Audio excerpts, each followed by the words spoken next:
Hi, in this tutorial I want to go through and show you how layers work, and we're going to do something very simple here just so you understand the concept of it. And in this tutorial I'm using CS2 just to show you how the different versions of Photoshop work. And as you can see, we still have our toolbar, we still have our layers over here on the right, we still have the same basic tools. And because we're not delving into the real complicated side of Photoshop, it's the same in every version. And so I'm going to create a new layer, and down the bottom here we can do that very quickly. So we can create a new group, a new layer, and we can delete files. So let's just click on new layer and let's name it. So by double clicking on it, we can easily change the text so we know exactly what we're doing. Now under our tools, when you right click, you'll find we have options. So I'm just going to do this background, and I'm going to use my paint bucket. I'm going to change the color, so this is our color picker, and I'm just going to make that white. So once again, by clicking on the eyes, we can turn it on and off. Let's create a new layer and call this black box.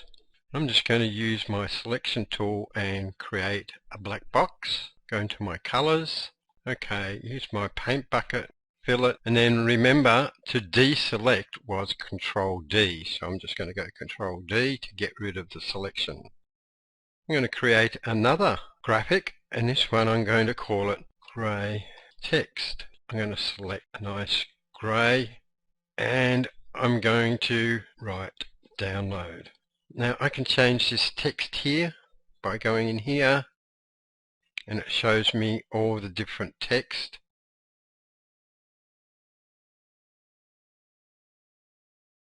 Might use Arial rounded, and we'll just put that down the bottom there. Now I'm going to create another two boxes and another two text. Then I'll come back and we'll see how layers work. And how I'm actually going to do this is I'm going to actually drag this black box down over the layer, and it's going to create a new one. And so now all I've got to do is just change this black, and then we'll call it red, and then just drag that box down. Again, I'm going to use my color picker. I'm going to go into red, use my paint bucket and turn it into red. And I'm going to do that for the text and everything, and as I said, we'll come back and we'll have a look at layers a bit more in depth. Okay, so here you can see I've got my three text. I've got a grey, a black and a green.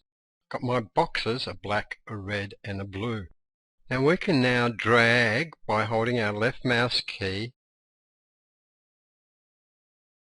and move the text. So now you can see it's actually behind the blue. So I want it on top of the blue, so I just move it one up here. You'll notice it goes to a black line, and now that layer has been brought to the front.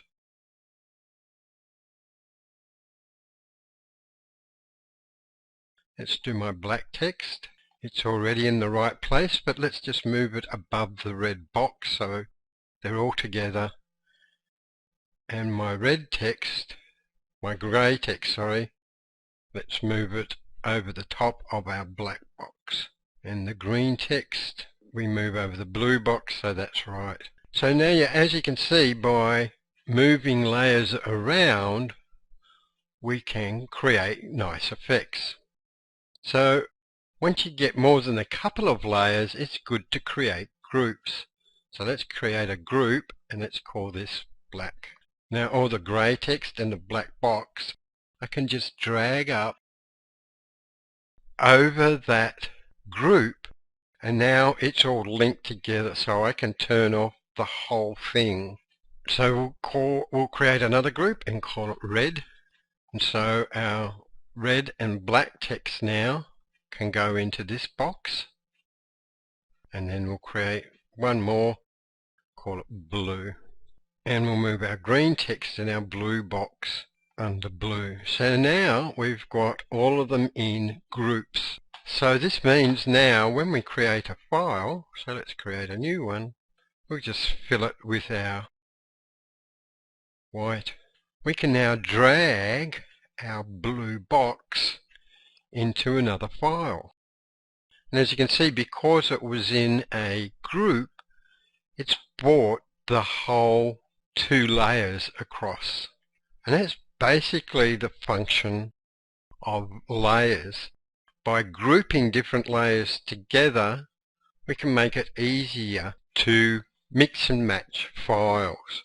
And obviously you can also drag them down onto the bucket here to get rid of them. So that's really the basis of layers. It's always important that you order your layers so you get the right effect. Let's open up a bit more complex file.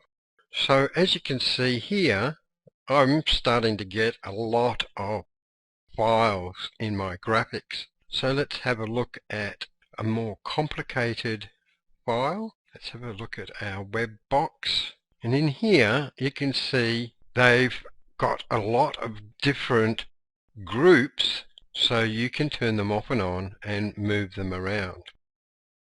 So we could now move that phone into our graphic, and as you can see, it's created the folder, and we can see how different things work.